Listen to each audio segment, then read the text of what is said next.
So my presentation is on the Chinese dynasty dietary choices. My name is Ethan Tran. So there was many Chinese dynasties that ruled over China's past. These dynasties ruled for a certain period of time until they were overthrown or kind of just like phased into a new dynasty. The diets remained somewhat similar from period to period, so they consisted of very similar foods but adapted in different ways. The different dynasties were the Shang, the Zhou, the Qin, the Han, the Si, Tang, Song, Ming, and Qing. So all of these dynasties were different. There was many like different cultural changes with them, food changes and religious changes. But today we're going to be mainly going over the food culture and food changes between these dynasties. One of the staple foods that kind of consisted across all the dynasties was rice. So between each dynasty, since the culture in Asia was very rice based, it became a staple food for each dynasty. The first dynasty we're going to go over is the Qing dynasty, which ruled from 1664 AD to 1911 AD. The staple foods there consisted of rice and millet, and a lot of the vegetables and fruits that they had. The vegetables consisted of cabbage, soybeans, cucumbers, potatoes. These were a lot of like used for sides and dishes, as well as fruits, which were dates, peaches, plums, and apricots. A lot of that would be like ferment or like preserved to have as dried foods. For the meat, they had a lot of pork, chicken, deer, and poultry. Going up to the food cultures in the Qing Dynasty, they believed a lot in balance and harmony. So with balance and harmony, they believed like kind of when they had their dishes, there's a lot of mix and a good balance between different aspects like sweet, sour, vegetables, meat, stuff like that. So they just wanted a good balance in the food. In terms of food therapy, they really thought the food that they ate was meant to maintain their health, so they like to eat relatively healthy. They also thought the food that they have would treat ailments. Um, Really popular part of King Dynasty culture was the teas. They viewed teas as a form of medicine as well, and you would see it drinking in almost any event.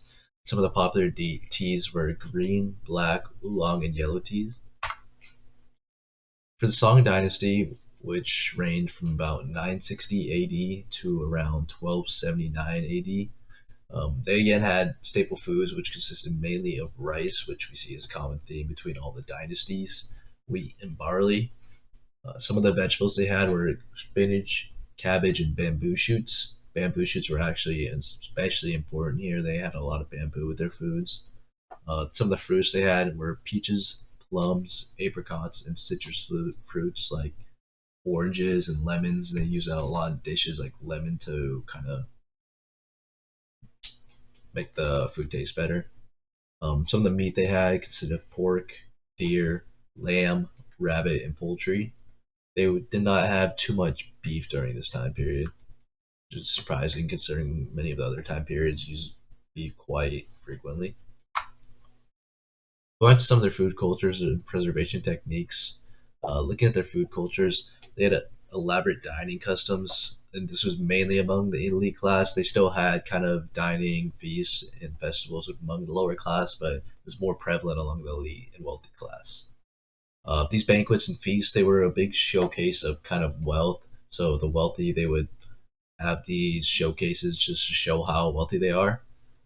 Um, uh, Additionally, during this time, food was a big part of the culture, so culinary literature kind of flourished. This was mainly with cookbooks, with many different recipes being developed during the Qing Dynasty, and some of these recipes are still used today. We'll go over one in a little bit. They were also big on preservation, so this included the drying, smoking, and salting of meats. This kind of allowed them to preserve it and be able to consume the meat at a later date without wasting it.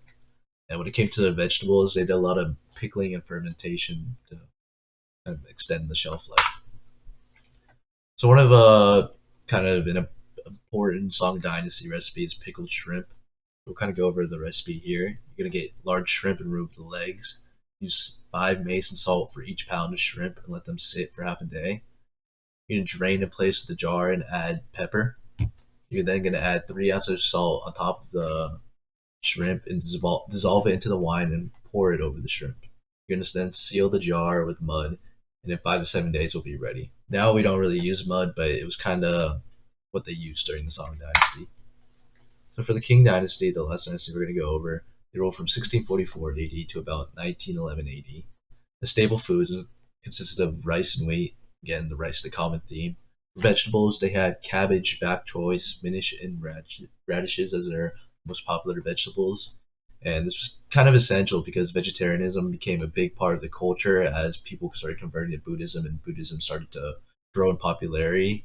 So that kind of just elevated the usage of vegetables. The fruits that they had consisted of apricots, peaches, and plums. Again, kind of the same fruits we're seeing over the dynasty just because of the landscape they live in. For meat, they had pork, chicken, beef, and mutton. Then, occasionally, a lot of the royalty and wealthy class would have seafood, but it wasn't as popular among the kind of middle lower class. In terms of food culture, tea was the most popular beverage in the Qing dynasty. It was even more popular than water was, and almost all social classes consumed, so it's lower class, upper class, royalty. You could barely go to an event without there being tea. Imperial cuisine. So the imperial court had an elaborate cuisine which was known as the Manchuhan Imperial Feast. It was this huge feast with a lot of food and was really important to the Qing dynasty. In terms of preservation, they did pickling, drying, and fermentation as well.